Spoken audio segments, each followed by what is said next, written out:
আসসালামু আলাইকুম। ইকরা ইসরাত মম রেসিপিতে সবাইকে স্বাগতম। আজকে আমি একটা গরু মাংস রান্না করব একদম বাটা মশলায়। এখন চুলাতে একটা প্যান বসিয়ে দিয়েছি আর প্যানটার মধ্যে তেল দিয়ে দিলাম।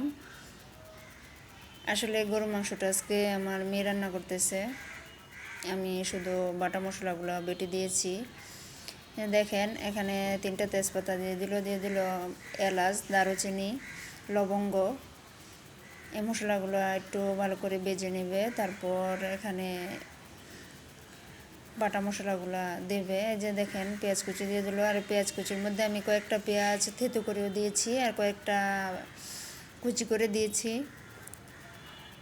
এখন পেঁয়াজটা একটু ভালো করে ভেজে নিতে হবে, ভালো করে ভেজে একটু বাদামি হয়ে আসলে তারপর এখানে বাটা মশলাগুলো অ্যাড করে দেব।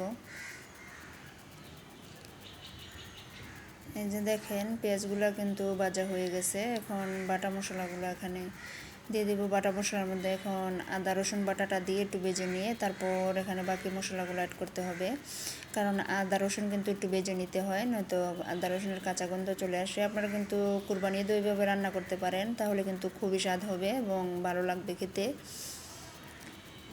এখন এখানে কিন্তু আমি সব মশলাই বেটে নিয়েছি, শুধু হলুদ ব্যতীত। এই যে মরিচ বাটা, তারপর মরিচ বাটাটা দিয়েও একটু ভেজে এখানে বাকি মশলাগুলো অ্যাড করব।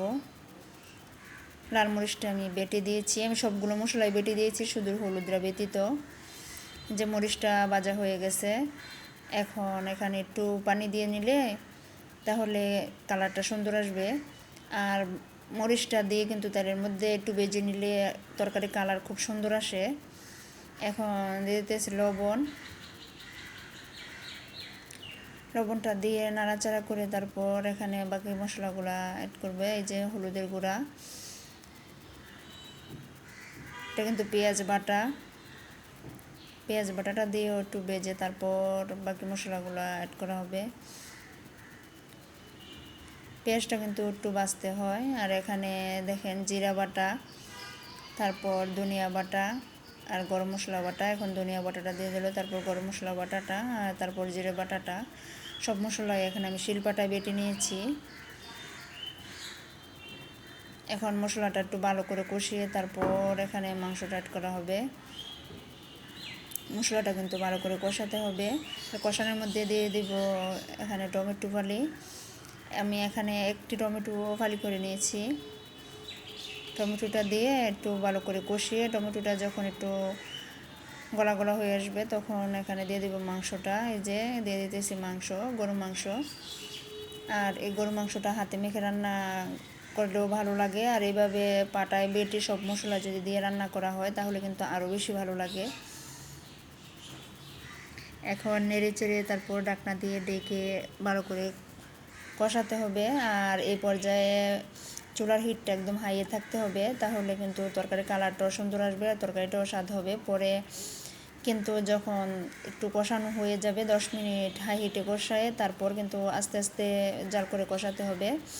আর প্রথম হাই হিটে জাল করলে কিন্তু অনেক পানি বেরিয়ে আসে। যে দেখেন আমার মাংস থেকে কিন্তু অনেকগুলোই পানি বেরিয়ে আসছে। এখন এই পানিটা দিয়ে আমি রান্নাটা করব। আর আপনারা দেখছেন মাংসটা কিন্তু আমি একদম ছোট ছোট করে দিয়েছি, সেজন্য মাংসগুলো একদম তাড়াতাড়ি সিদ্ধ হয়ে যাবে।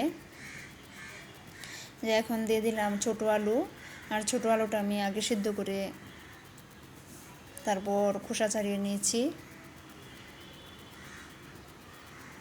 এখন আর একটু কষানো হবে। আমার মাংসটা কিন্তু সিদ্ধ হয়ে এসছে, পানিটা ফুটতে ফুটতে আমি শুধু এটা কষাবো, আমি কিন্তু এখানে জল ব্যবহার করব না। আর এভাবে রান্নাটা করলে কিন্তু খুবই ভালো লাগে খেতে। আমার মাংসটা কিন্তু হয়ে আসছে। এখন আমি একটু ভাজা জিরার গুঁড়া দিয়ে দিলাম। ভাজা জিরার গুঁড়াটা লাস্ট পর্যায়ে দিলে এটার ঘ্রাণটা খুব ভালো আসে। আর আমার তরকারিটা কিন্তু রান্না শেষ। এভাবে রান্না করলে খুব জলদি রান্না করা যায়। মাংসটা ছোট ছোট করে রান্না করলে তাড়াতাড়ি সিদ্ধ হয়ে যায়। আমার মাংসটা কিন্তু সিদ্ধ হয়ে আসছে আর হয়েও গেছে। আপনারা দেখেন মাংসের কালারটা কত সুন্দর আসছে। আর সবাই রেসিপির মধ্যে কোনো ভুল ত্রুটি হলে প্লিজ ক্ষমা দৃষ্টিতে দেখবেন। সবাই ভালো থাকবেন, সুস্থ থাকবেন। আসসালামু আলাইকুম, আল্লাহ হাফেজ সবাইকে। দাম